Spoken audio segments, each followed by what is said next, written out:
আসসালামু আলাইকুম বন্ধুরা, আপনাদের সামনে আমি নতুন একটি ভিডিও নিয়ে আসলাম। সেটা হলো এয়ারটেল সিমে কিভাবে মিনিট চেক করবেন। অনেকেই আছেন এয়ারটেল সিমে কীভাবে মিনিট চেক করে, অনেকেই কিন্তু জানেন না। অ্যাকচুয়ালি যারা জানেন না এয়ারটেল সিমে কীভাবে মিনিট চেক করে, তাহলে এই ভিডিওটি সম্পূর্ণ আপনার জন্য।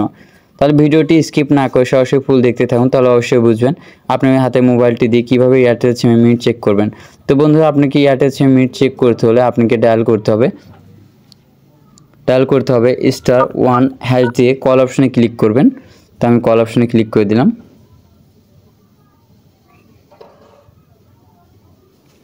করার পর বন্ধুরা ডায়াল করার পর বন্ধুরা আমাদের সামনে কিন্তু একটি ইন্টারফেস শো করছে। তো বন্ধুরা এখানে দেখুন ব্যালেন্স, মিনিট, SMS সব কিন্তু শো, ডাটা সব কিছু কিন্তু শো করছে। তো বন্ধুরা এখানে টোটাল মিনিট, তো বন্ধুরা এখানে টোটাল মিনিট আমার 75 মিনিট রয়েছে দেখুন। তো আশা করি বুঝে গেছেন কীভাবে এয়ারটেল সিমে মিনিট চেক করে। তো বন্ধুরা আমাদের ভিডিওটি ভালো লাগলে অবশ্যই লাইক করুন, শেয়ার এবং সাবস্ক্রাইব করবেন। তো হচ্ছে নতুন একটি ভিডিওর সঙ্গে। ধন্যবাদ সবাইকে।